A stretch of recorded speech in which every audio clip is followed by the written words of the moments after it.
Broadcast और मैं हूं आपके साथ प्रिया तिवारी। शुरुआत करेंगे खास खबरों के साथ। अमेरिकी खुफिया विभाग की चीफ तुलसी गबार्ड ने राष्ट्रपति डोनाल्ड ट्रंप की कैबिनेट से इस्तीफा दे दिया है। अपने इस्तीफे में उन्होंने इसके पीछे की वजह बताई है। तो वहीं उनका ये इस्तीफा 30 जून 2026 से प्रभावित होगा।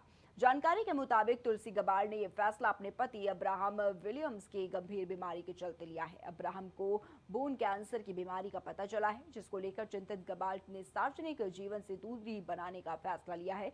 रिपोर्ट्स के मुताबिक तुलसी गबार्ड ने ओवल ऑफिस में राष्ट्रपति ट्रंप से मुलाकात कर अपने इस्तीफे की जानकारी दी है। बताया जा रहा है कि 30 जून 2026 उनका आखिरी कार्य दिवस होगा। तो वहीं अपने इस्तीफे में तुलसी गबार्ड ने राष्ट्रपति डोनाल्ड ट्रंप का शुक्रिया अदा किया है। उन्होंने लिखा है कि मुझ पर भरोसा करने और पिछले 1.5 साल तक राष्ट्रीय खुफिया निदेशक कार्यालय का नेतृत्व करने का मौका देने के लिए बेहद आभारी हूं, लेकिन मुझे 30 जून 2026 से अपना इस्तीफा देना पड़ रहा है। वहीं कांग्रेस के प्रदेश अध्यक्ष अजय राय का एक वीडियो सोशल मीडिया पर काफी तेजी के साथ वायरल हो रहा है, जिससे सियासी हलचल बढ़ गई है। बताया जा रहा है कि अजय राय दुष्कर्म और अपहरण की पीड़िता छात्रा से मिलने के लिए बीते दिन महोबा पहुंचे थे और इसी दौरान समर्थकों से बातचीत करते हुए उन्होंने प्रधानमंत्री नरेंद्र मोदी को लेकर आपत्तिजनक टिप्पणी कर दी और अभद्र भाषा का इस्तेमाल किया। वीडियो सामने आने के बाद उनके बयान को लेकर विवाद खड़ा हो गया है और राजनीतिक माहौल भी काफी गर्मा गया। मोदी की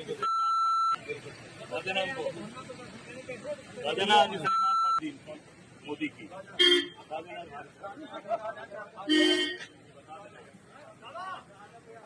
अपनी गाड़ी कहाँ?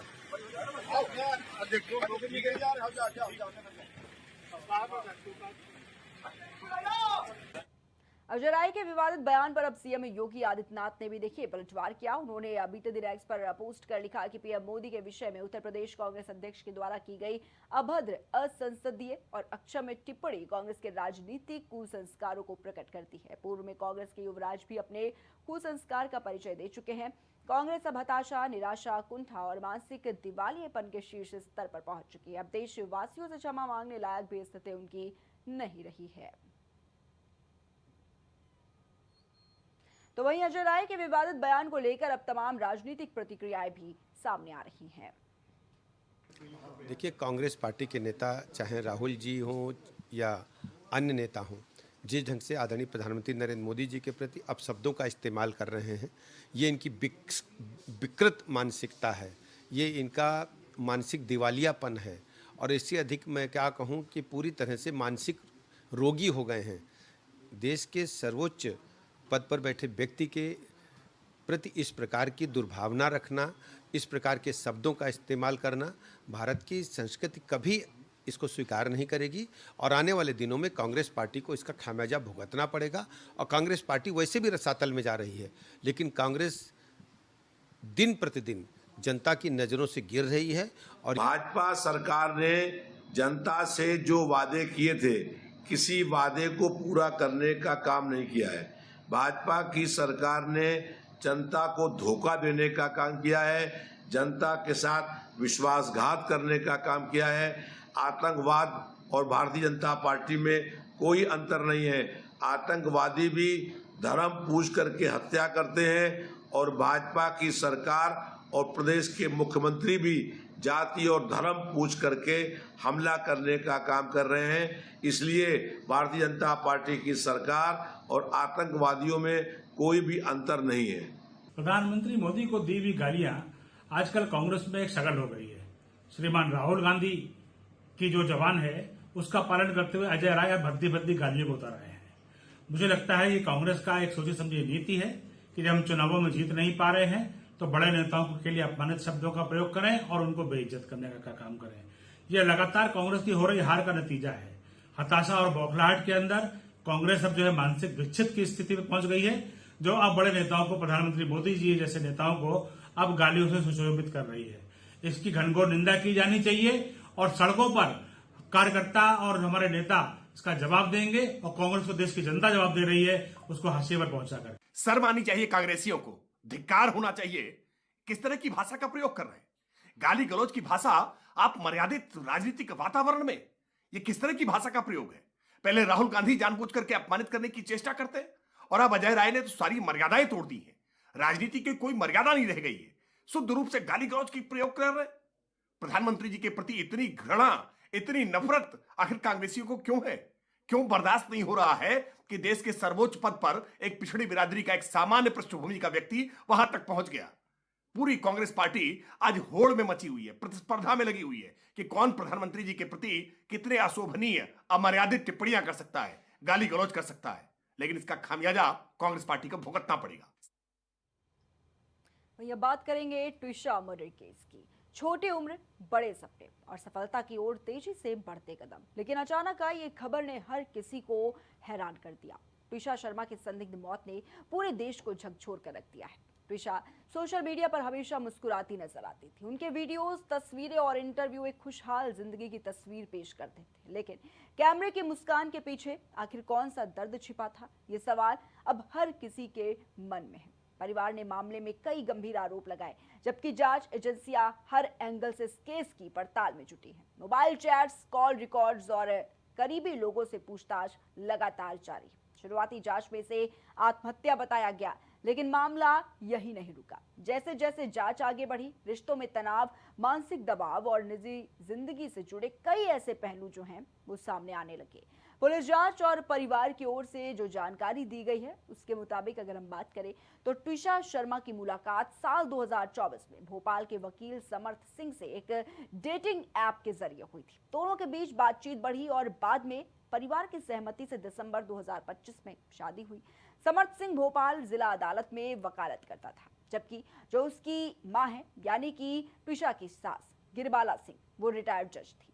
शादी के बाद ट्विशा भोपाल के कटारा हिल्स इलाके में ससुराल में रहने लगी, लेकिन परिवार का यह आरोप है कि शादी के कुछ ही समय बाद से ही ट्विशा को मानसिक और शारीरिक रूप से प्रताड़ित किया जाने लगा।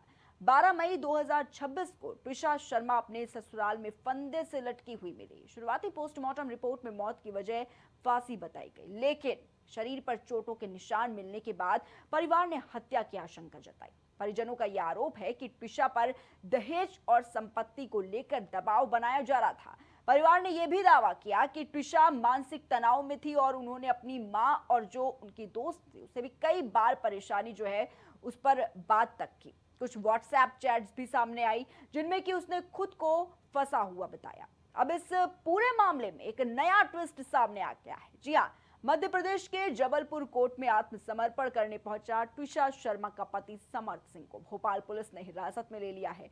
डीसीपी ने पुष्टि की है कि समर्थ फिलहाल भोपाल पुलिस की कस्टडी में है। 12 मई को 33 वर्षीय ट्विशा शर्मा की मौत के बाद से वो फरार चल रहा था, जिसके चलते पुलिस ने उस पर 30,000 रुपए का इनाम और लुकआउट नोटिस भी जारी किया था। वो आज जबलपुर अदालत में सरेंडर करने के लिए जब पहुंचा था तो लेकिन कोर्ट की अगर बात करें तो देखिए, कोर्ट ने उसे भोपाल में आत्मसमर्पण करने के निर्देश दिए थे। ट्विशा शर्मा की मौत के मामले में पति और मुख्य आरोपी समर्थ सिंह के खिलाफ एक और बड़ी कार्रवाई की गई है। जी हाँ, बार काउंसिल ऑफ इंडिया यानी कि बीसीआई ने समर्थ सिंह के वकालत करने के लाइसेंस को तत्काल प्रभाव से सस्पेंड कर दिया है और इससे पहले शुक्रवार की शाम को ही समर्थ ने जबलपुर कोर्ट पहुंचकर सरेंडर कर दिया था। उनके वकील ने यह जानकारी दी थी कि अब उन्हें भोपाल ले जाया जाएगा और इस बीच अब उनका बार लाइसेंस भी सस्पेंड होने की जो खबर है वो सामने आई।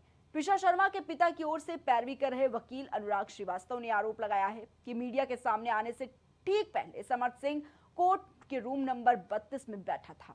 यह जिला और सत्र न्यायाधीश का कोर्ट रूम है।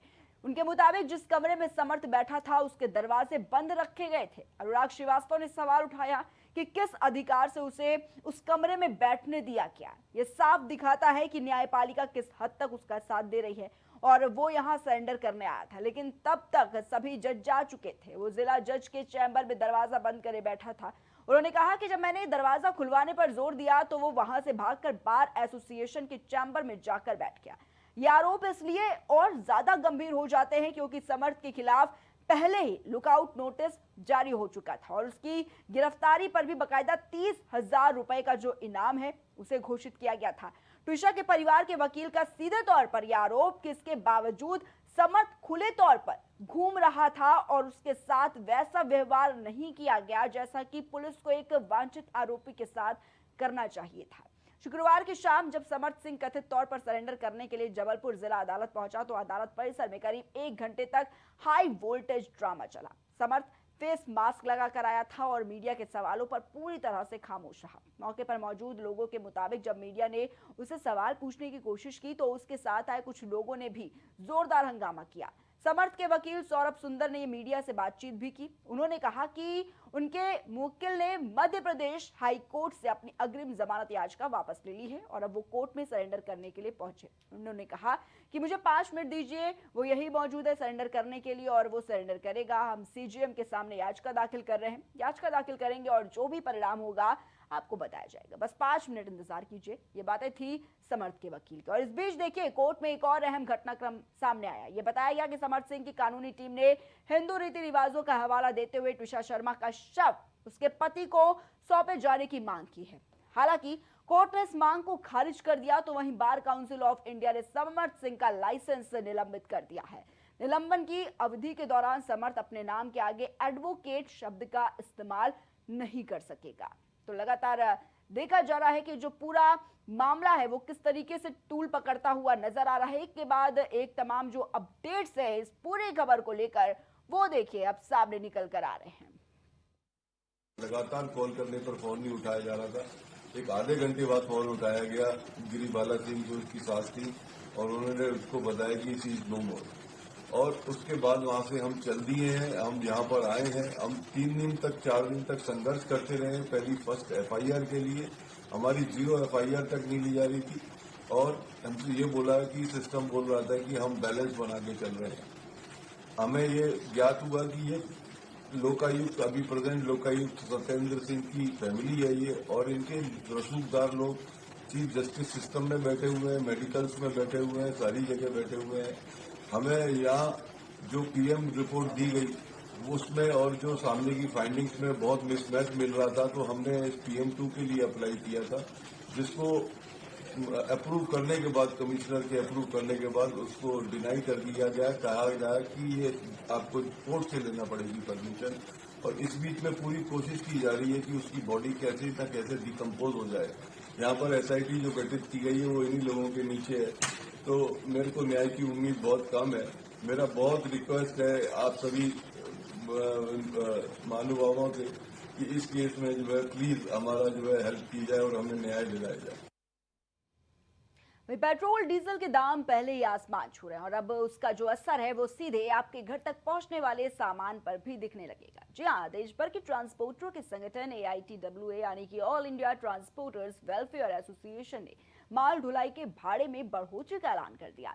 ट्रक का भाड़ा बढ़ने की वजह से जो सब्जियां हैं, जो अनाज है, दवाइयां हैं और इन्हीं के साथ वो तमाम ऐसी चीजें महंगी होंगी जो कि एक जगह से दूसरी जगह तक ट्रक में जाती है। डीजल की महंगाई ने एक डोमिनो इफेक्ट शुरू किया है और उसकी सबसे ज्यादा चोट उस आम आदमी पर पड़ेगी जो कि पहले से ही बढ़ती महंगाई से जूझ रहा है। साथ ही ड्राइवर सब ये कह रहे हैं कि पंपों पर डीजल की किल्लत भी शुरू हो गई है।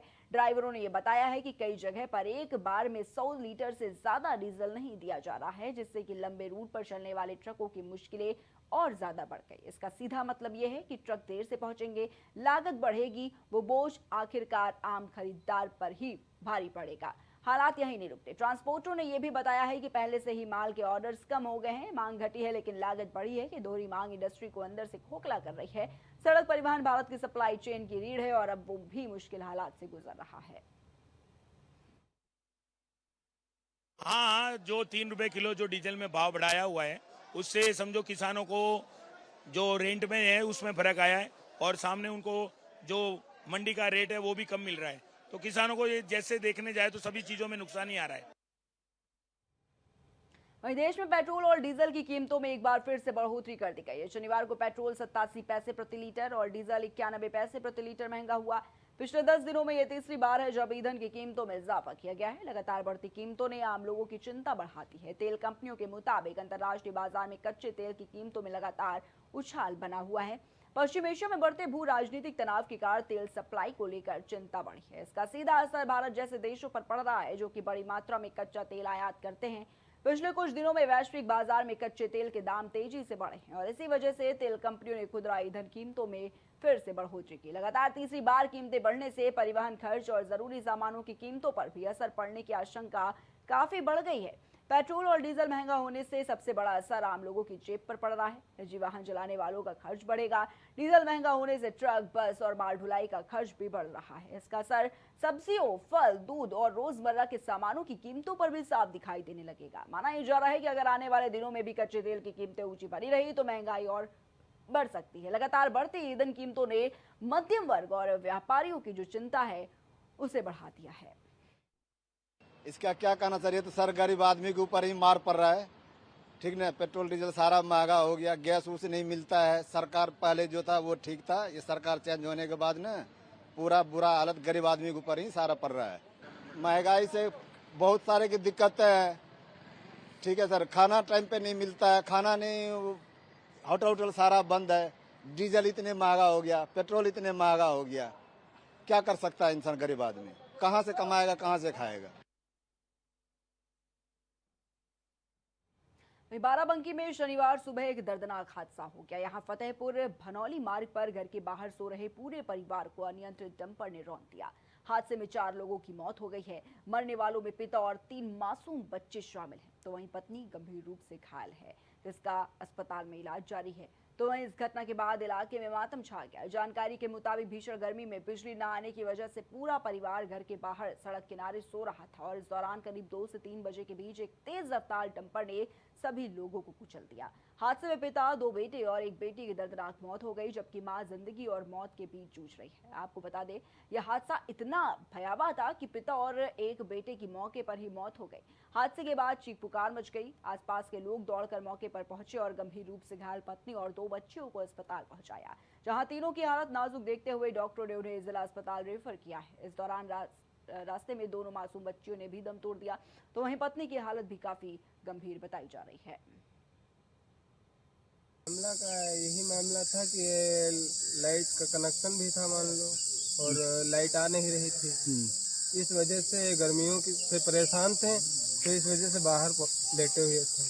अच्छा। तभी अचानक वही सवा दो बजे के आसपास में अचानक एक ट्रक आ रहा था, तो ड्राइवर सो गया और टक्कर मार दिया। इस बुलेटिन में फिलहाल इतना ही। आप देखते रहिए इंडिया सुपरफास्ट।